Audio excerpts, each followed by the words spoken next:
서운하다. 참 서운하다. 내 아들 꼬드긴 며느리의 실체. 이번 사연은 용인에 사는 69세 손정순 씨 사연입니다. 정순 씨가 긴 명절을 앞두고 겪은 일은 누구나 한 번쯤 겪었을 어르신들의 이야기. 얼마 전 정순 씨는 아들 전화를 받고 난 뒤 며칠째 마음이 편치 않았다. 아들 재호가 전화를 걸어와 이번 명절에는 못 갈 것 같아요. 어디 좀 다녀오려고요.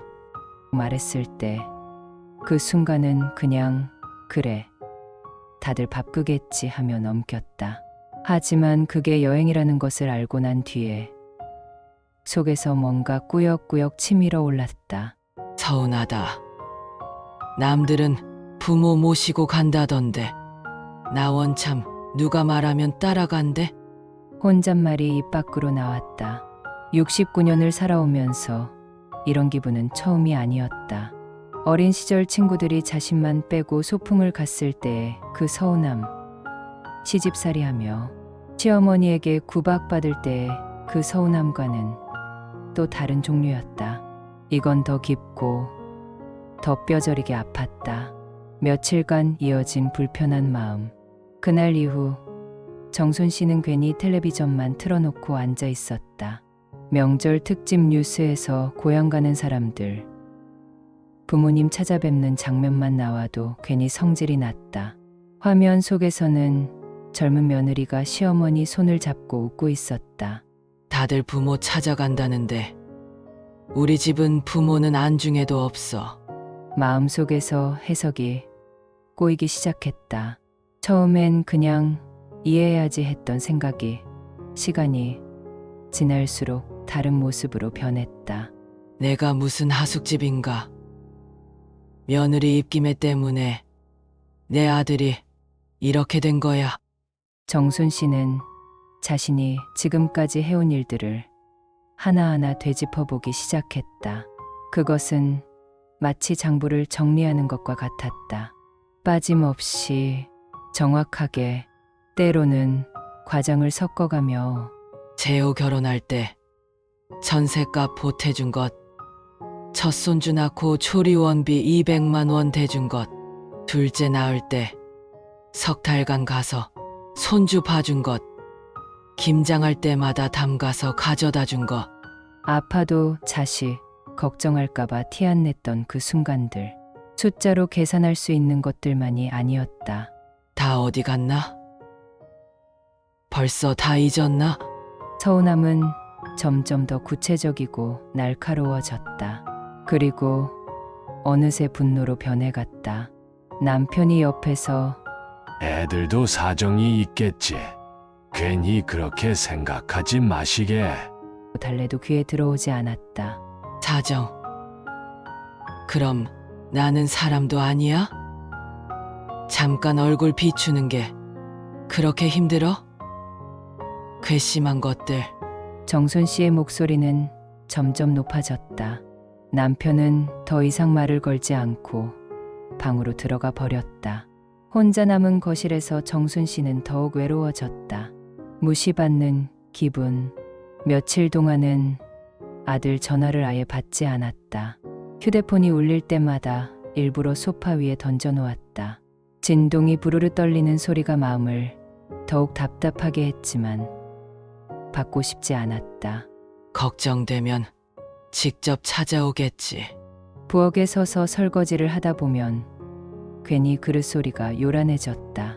젓가락이 바닥에 떨어지는 소리, 물이 새게 나오는 소리, 그릇과 그릇이 부딪히는 소리가 유독 크게 들렸다.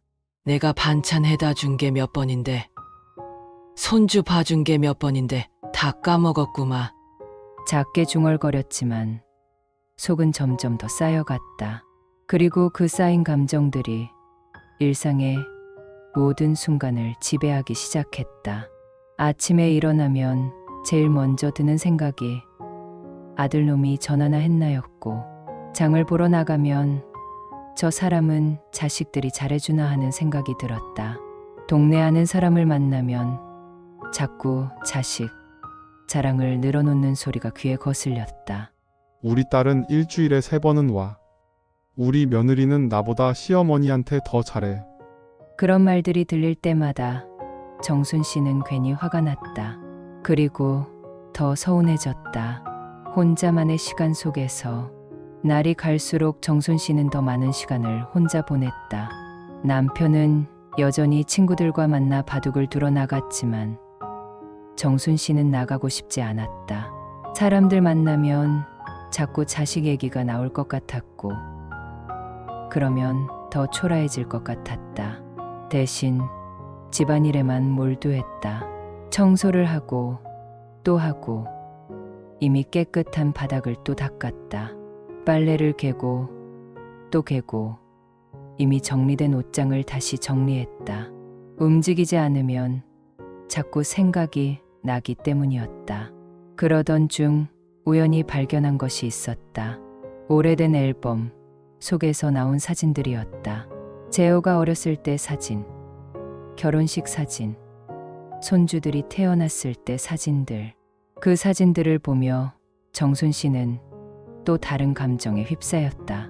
내가 얼마나 고생했는데. 재호를 키우며 겪었던 일들이 주마등처럼 지나갔다. 서운함은 정순 씨의 이성을 어지럽혔다. 그런데 이제 와서 나를 이렇게 취급하나? 분노가 더욱 커졌다. 그리고 그 분노는 며느리에게로 향했다. 분명히 며느리가 부추겼을 거야.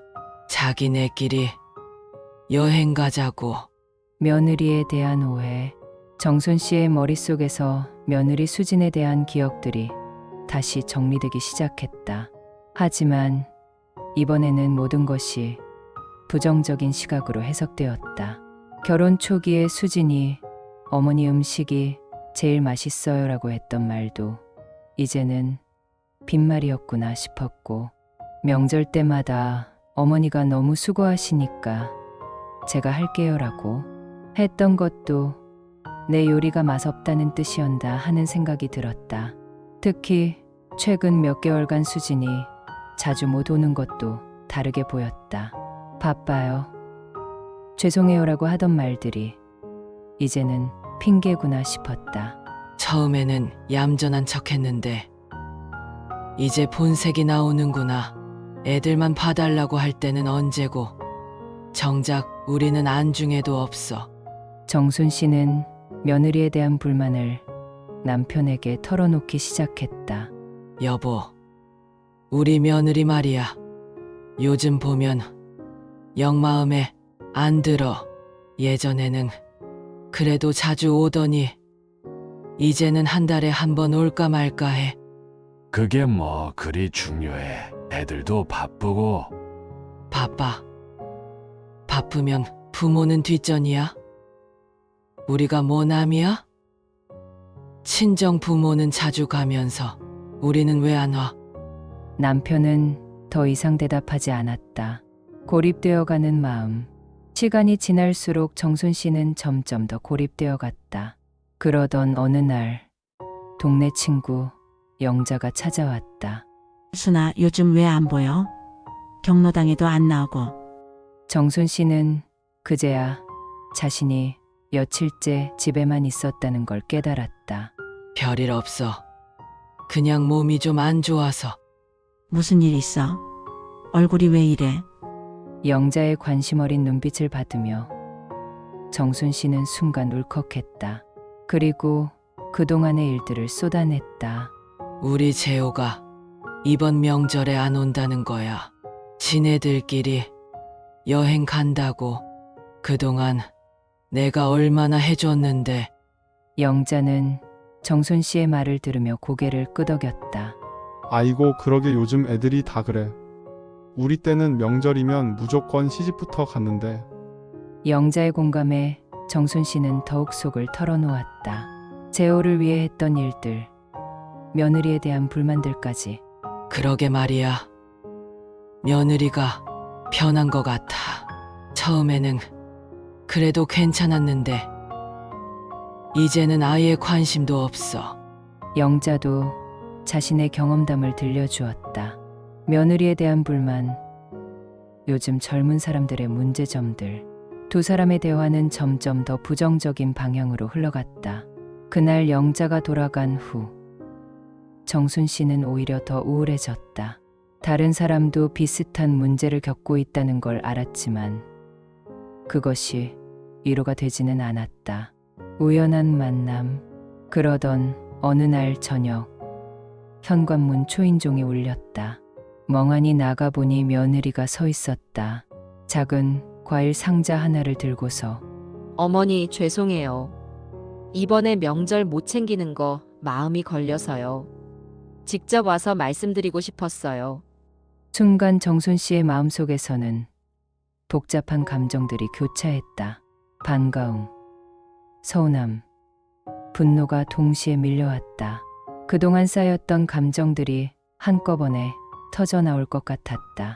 하지만 나온 것은 차가운 말투였다. 됐다. 바쁜데 뭐하러 왔어? 정순 씨는 대꾸도 안 하고 돌아서 버렸다. 목소리에는 서운함과 분노가 뒤섞여 있었다. 수지는 잠시 당황한 듯했지만 이내 신발을 벗고 들어왔다. 어머니 서운하시죠? 설명을 좀 드릴게요. 얘기. 무슨 얘기?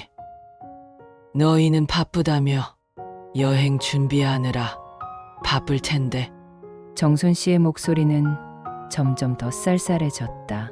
수지는 거실 소파에 앉으며 과일 상자를 테이블 위에 올려놓았다. 어머니가 좋아하시는 배예요. 시장에서 제일 큰 걸로 골랐어요.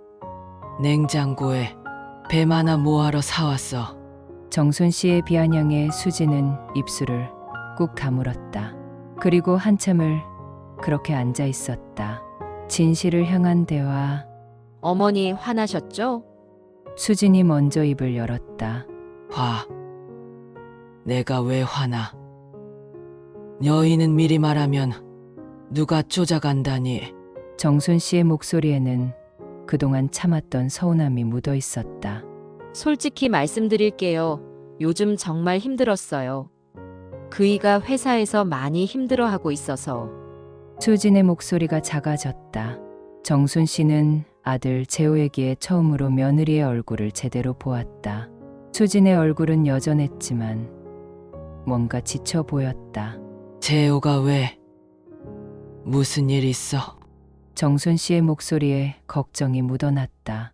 아들에 관한 일이라면 분노도 잠시 잊을 수 있었다. 아들의 진실. 어머니, 재호한테 일이 좀 있어요. 수진의 말에 정순 씨는 깜짝 놀랐다. 뭐? 어디가 아프니? 순간 정순 씨의 마음속에서 모든 감정들이 정리되었다. 서운함도 분노도 모두 사라지고 오직 걱정만이 남았다. 몸은 안 아파요. 정신적으로요. 회사에서 구조조정 얘기가 나오고 있어요. 그이가 회사에서 나올 수도 있어요. 정순 씨는 숨이 막혔다. 마치 누군가가 가슴을 꽉 누르는 것 같았다. 아니, 어떻게 들어간 회사인데? 그럼 회사를 그만둬야 한다는 거야? 아직 확실하지는 않아요. 하지만 그이가 너무 스트레스 받아 해요. 잠도 제대로 못 자고 식사도 거르고. 수진의 목소리가 떨렸다. 그제야 정순 씨는 며느리의 지친 얼굴을 이해할 수 있었다. 저는 정말 무너질까봐 걱정이에요. 어제도 새벽 2시까지 회사에 있었는데 들어와서 소파에 그냥 쓰러져서 잤어요. 정순 씨의 손이 떨렸다. 그동안 자신이 뭘 하고 있었나 싶었다. 그래서 이번 명절에는 정말 쉬게 해주고 싶었어요. 며칠만이라도 아무 생각 안 하고 쉬게 해주고 싶어서 제가 여행을 제안했어요. 정순 씨는 한동안 말을 할 수 없었다. 그동안 자신이 얼마나 어리석었는지 깨달았다. 그럼 처음부터 그렇게 말하지 그랬어. 죄송해요. 어머니한테 걱정 끼치기 싫어서 그이도 어머니가 걱정하실까봐 말리더라고요. 아니, 엄마한테 그런 걸 왜 숨겨? 내가 무슨 남이야? 정순 씨의 목소리가 부드러워졌다. 반성과 깨달음. 어머니, 사실 제가 요즘 자주 못 온 것도 이런 이유 때문이에요. 만약을 대비해야 해서 저도 일을 좀 더 늘리고 바쁘게 지냈어요. 수진의 고백을 들으며 정순 씨는 자신이 얼마나 자기중심적으로 생각했는지 깨달았다. 며느리가 안 오는 것도, 아들이 명절에 여행을 가는 것도 모두 자신을 무시해서가 아니었다. 내가 정말 어리석었구나. 정순 씨의 눈에서 눈물이 흘러내렸다. 어머니, 울지 마세요. 진작에 말씀드렸어야 했는데. 아니야. 내가 잘못 생각한 거야. 너희가 우리를 무시한다고 생각했어. 정순 씨는 그동안의 생각들을 솔직하게 털어놓았다. 수지는 놀란 표정으로 정순 씨를 바라보았다. 어머니가 그렇게 생각하셨어요? 정말 죄송해요. 제가 좀 더 자주 와서 안부라도 여쭤봤어야 했는데. 아니야. 내 잘못이 아니야. 내가 너무 성급하게 판단했어. 진솔한 대화. 그날 밤 두 사람은 늦은 시간까지 이야기를 나누었다. 정순 씨는 지난 세월 자신이 해온 일들을 다시 꺼내놓았지만 이번에는 자랑이나 원망이 아닌 진실한 마음으로 말했다. 내가 재호 키우면서 얼마나 고생했는지 몰라. 젊었을 때 재호 아버지 하던 일이 잘 안 돼가지고 나도 그 세월 어떻게 이겨냈는지 몰라. 그래도 아들만큼은 잘 키우고 싶어서 새벽 시장에서 일도 하고 밤에는 청소 일도 했지. 수지는 고개를 끄덕이며 들었다. 그래서 너희가 결혼할 때도 조금이라도 보탤 수 있었던 거고, 너희가 힘들 때마다 보태주고 반찬도 해다 주고 그랬지. 그런데 요즘에는 그런 걸 당연하게 생각하는 건 아닌가 싶어서 서운했어. 나이 들면 서운함만 쌓인다던데. 나도 늙은 게 맞나 보네. 어머니, 정말 죄송해요. 저희가 너무 당연하게 생각했나 봐요. 어머니가 해주신 모든 게 정말 고마웠는데 표현을 잘 못했나 봐요. 아니야.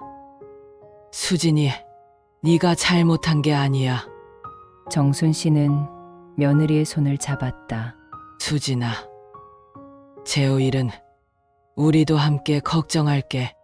우리 아들인데 내가 어떻게 모른 척하겠어. 그리고 너도 힘들면 언제든 말해. 우리가 가족이잖아. 수진의 눈에도 눈물이 고였다. 어머니, 감사해요. 사실 저도 혼자 견디기 힘들었어요. 그이는 저한테도 걱정 끼치기 싫어서 아무 말 안 하는데 저는 어떻게 도와줘야 할지 몰라서. 새로운 시작. 이제부터는 서로 숨기지 말자. 정순 씨의 목소리는 한결 부드러워졌다. 네, 어머니, 저도 앞으로는 더 자주 찾아올게요. 그래. 그게 좋겠다. 그런데 수진아, 재호 일은 어떻게 될 것 같아? 아직 모르겠어요. 하지만 어떻게든 해결될 거라고 생각해요. 그이가 워낙 성실하니까. 그래. 너희들 착실하니까 잘 해결될 거야. 그동안 마음고생 많았구나. 정순 씨는 며느리를 안아주었다. 그리고 그제야 며느리도 소중한 사람이라는 걸 깨달았다. 화해, 후회 마음. 수진이 돌아간 후 정순 씨는 한동안 거실에 혼자 앉아 있었다. 그동안의 일들이 주마등처럼 지나갔다. 자신이 얼마나 편협하게 생각했는지, 얼마나 자기중심적이었는지 반성하게 되었다. 사람은 정말 보이는 게 다가 아니구나. 아들이 여행을 간다고 했을 때도, 며느리가 자주 오지 않았을 때도 모든 것에는 이유가 있었다. 하지만 자신은 그 이유를 알려고 하지 않고 섣불리 판단했다. 나도 참 어리석었다. 나이만 먹었지. 생각은 여전히 어린애 같았나 봐. 하지만 이제는 달랐다. 오해가 풀렸고 진실을 알게 되었다. 그리고 무엇보다 며느리와의 관계가 더 가까워진 것 같았다. 다음 날 정순 씨는 아들에게 전화를 걸었다. 재호야, 엄마야, 전화 안 받으셔서 걱정했어요. 미안하다. 얘기 들었겠지만 엄마가 토라져 있었어. 어제 수진이가 와서 다 얘기해줬다. 걱정 끼쳐드려서 죄송해요, 어머니. 으이구, 그런 일을 왜 혼자 끙끙 앓고 있어. 뭘 도와줄 수는 없어도 걱정은 함께 해줄 수 있잖아. 네, 그 마음 알아요. 그래. 그리고 이번 여행 잘 다녀와. 걱정 말고 푹 쉬어라. 고맙습니다, 어머니. 전화를 끊고 나서 정순 씨는 마음이 한결 가벼워진 것을 느꼈다. 변화된 일상. 그 후 정순 씨의 일상은 조금씩 변하기 시작했다. 더 이상 아들과 며느리에 대해 부정적으로 생각하지 않았다. 대신 그들의 입장에서 생각해 보려고 노력했다. 며느리가 며칠 연락이 없어도 바쁘겠지 하고 이해했고, 손주들이 와서 시끄럽게 해도 건강하니까 그렇지 하며 웃었다. 마음의 병은 소통으로 치료된다. 몇 달이 지난 후 정순 씨는 깨달았다.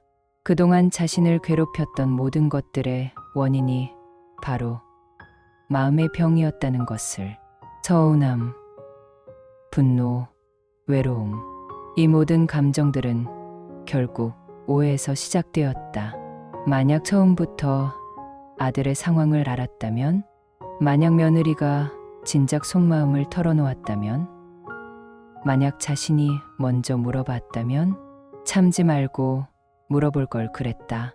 정순 씨는 이제 궁금한 게 있으면 바로 물어본다. 서운한 일이 있으면 바로 말한다.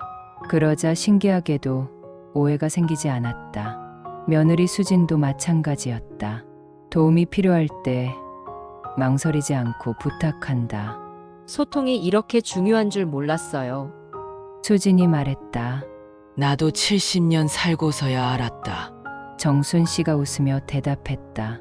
가족 간의 문제, 특히 고부 갈등은 대부분 소통 부족에서 옵니다. 서로 사랑하는 마음은 똑같은데 그 마음을 전하는 방법을 몰라서 생기는 아픈 오해들. 정순 씨와 수진의 이야기는 우리에게 중요한 교훈을 주네요. 마음속으로만 끙끙 앓지 말고 용기를 내어 대화해 보세요. 서운할 때는 서운하다고, 궁금할 때는 궁금하다고, 걱정될 때는 걱정된다고 솔직하게 말해보세요.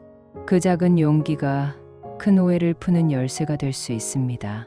올 추석 명절은 굉장히 긴데 다들 행복한 시간이 되시길 바랍니다.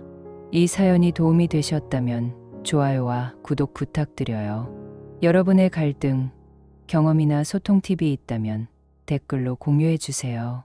다음 글에서는 명절 선물에 관한 진실에 대해 다뤄보겠습니다.